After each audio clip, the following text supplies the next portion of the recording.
Hello, it's Robin. I'm going to show you what I ate today, and I'm going to show you exactly how I made it.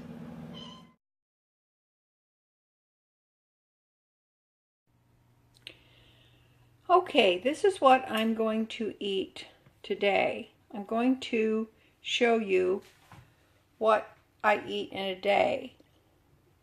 I have not planned anything specifically. I have a few things in my refrigerator, and that's what I'm going to use. So, I'm going to have a potato for breakfast. And I might cut up these tomatoes to have with it. And that's pretty much what I'm going to eat for breakfast, and I will show you how I'm going to do that.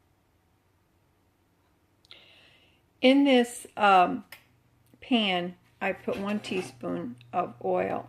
Now, it is a fact that if you preheat your pan, you can actually get away with using a lot less oil, because as soon as it hits the pan, it spreads out very easily, and I don't know why, it just works better. Now I'm going to cut up my potato, and I'm going to leave the peel on. This has already been washed. Now all I'm going to do, I'm just going to cut my potatoes, the whole potato, in quarters, and then I'm going to slice my potato this way and just cut them in little triangles so they will cook faster. The longer it takes the potato to cook, the more oil it absorbs. So here my potato is cut up, and this is a golden potato or just a yellow potato. It's not as starchy as the other potatoes, like russets or Idaho, so that's what I've got. I'm going to put it in my pan now, and I'm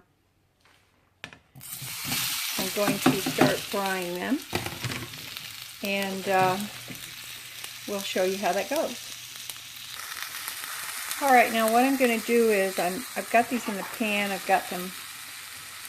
I'm going to brown them and flip them, and I'm going to season them with salt and pepper, and then after I flip them and brown them on the other side, in order to facilitate the cooking process and speed it up, I'm going to add a little bit of water, which will kind of steam them. The water will evaporate, and then they will continue the browning process. But that is 1 teaspoon of oil to 1 potato, so you can kind of see how that goes. I have tried every way that I've discovered so far to cook a fried potato without using any fat, and it's not the same. I'm sorry, it is not the same. So I will continue to look for ways to do it, but I haven't found anything that has that satisfying feel, mouthfeel, and taste of a potato cooked in a little bit of oil. So we'll come back, show you where we're at. There's the potatoes after I've turned them. They're a little bit brown, that's fine. I've turned them over, I add a little bit of salt and pepper to them, and I'm just going to continue browning them off, and then I will add a tiny bit of water to steam them up. You can see that these are getting a little more brown. Now, because these are lower in starch than some of the other potatoes, they brown a little bit differently. I think it's because if they're lower in starch, there's less sugar, I guess. Okay, so now I'm going to take a little bit of water. I've turned the heat up on this.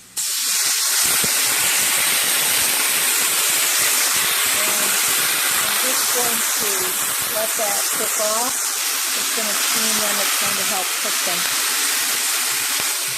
See how quickly that cooked off? It steamed right up, didn't it? I'm going to put a little more in there. Now, I could put a lid on these. I don't think I'm going to this time. But we'll see. Alright, now then, instead of cutting up these tomatoes, I remembered that I had some fresh sliced tomatoes, and cherry tomatoes and some chopped onion with a little bit of parsley, some salt, pepper, a tiny bit of garlic on there. I'm going to use those up. There's no oil in these, by the way. So now you can see these are browning off a little bit more. They're almost there. And as the expression goes, stick a fork in me, I am done. Stick a fork in these. And that's how you will tell that they are done. And because of the size of them, they'll cook a little quicker. Now, the thicker you cut your potatoes, the longer they're going to take to cook. Okay?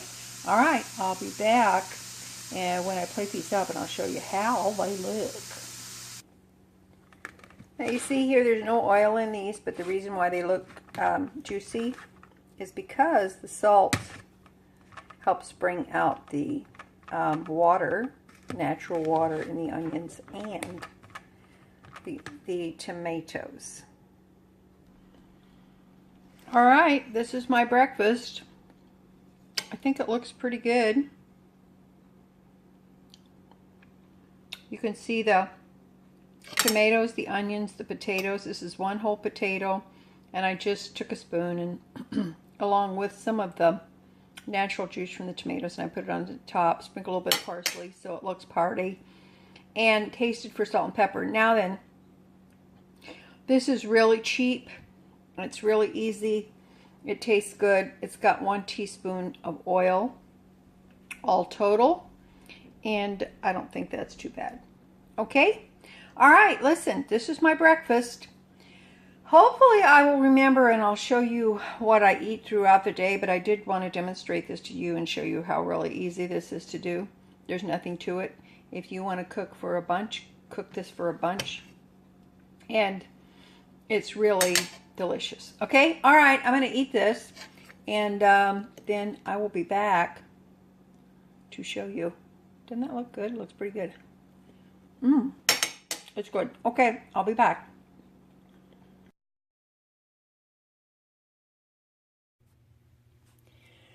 This is going to be either for my lunch or to have with my dinner. But what it is just some green beans that someone gave me. And I'm going to steam them in this, my very old steamer. And then I'm going to, once they're steamed, I'm going to, and while they're still warm, I'm going to use some of this Maple Grove Farms of Vermont sesame ginger dressing. It's really good. There's no high fructose corn syrup in there. I actually simply just like the taste. So, it's really good. So, we will see how that goes. And the reason I'm doing these now is because I want them to cool down. And then if I put the dressing on while it's still warm, then that really enables the dressing to flavor the beans. Okay. All right. The green beans have been steaming for 5 minutes. Let me turn my heat off here. And I'm going to take them out, and I'm going to put them in the dressing. Now, in this dressing, I have put 3 tablespoons of the sesame ginger dressing in this bowl. And I always say, when it comes to mixing stuff, go with a big bowl. So, there it is. It's nice, and something I found in my fridge was this little bitty dab of green onion. Hang on while I open it. It's a little dab of green onion, and I'm just going to put that in there. Waste not, want not, as we know. And then I've got some red pepper flakes. I'm going to put them in. I'm going to sprinkle a few of those to give it a little bit of zip. And I just happened to think I had some carrots left. So I shredded A little bit of carrot for crunch. Well, it's all going to be kind of crunchy. And that's it. I'm just going to toss that in with the dressing. And then maybe when I get ready to eat it, maybe I'll put some peanuts on it. Who knows? I haven't put any salt or pepper in here, but I'll do that before I eat it, if I think it needs anything. With that particular dressing, it really doesn't need that much. But I am going to taste this, because you should always taste what you make. Good. A little bit crunchy. Beans are a little crunchy, that's what I want. Not too over steamed. Now, I'm going to put this in the refrigerator so it can cool down and give it a toss later as I go about my day. And like I said, this is going to be either with my lunch or for my dinner. I'm guessing probably for my dinner. But we'll see. Okay. So, just thought I'd show you that. I have a frog in my throat today. You know, there's that old joke. The guy says he's got a frog in his throat and it's the first fresh meat he's had all week. Ba-boom. Okay. Be back.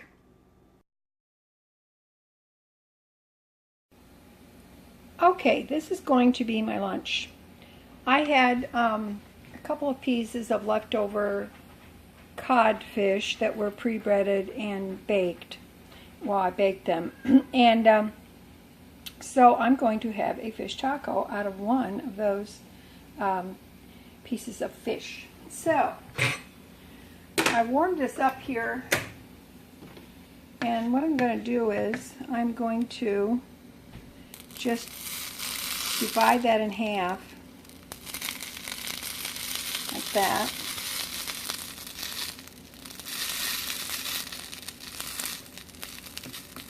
Hang on here, I need both hands.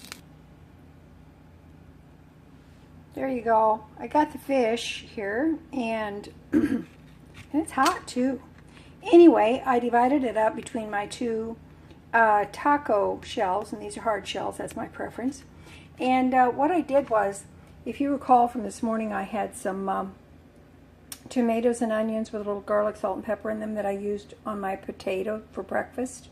So I added a little bit to that. I put a little bit of corn in there. I have some pepperoncini peppers and some hot pepper flakes, and and some shreds of carrot. So I'm going to take this mixture, which is just a type of salsa, and I'm going to put it on my fish, and that's going to be the topping for my fish, along with a little bit of ranch dressing. Okay, there's my impromptu salsa on my tacos, and I'm just going to take a little bit of the ranch, and I'm just going to drizzle a little bit on there, and I'm going to do the other one, and that is going to be my lunch. That Pepper tried to escape, but he's not going to make that. Okay, I'll see you at dinner time.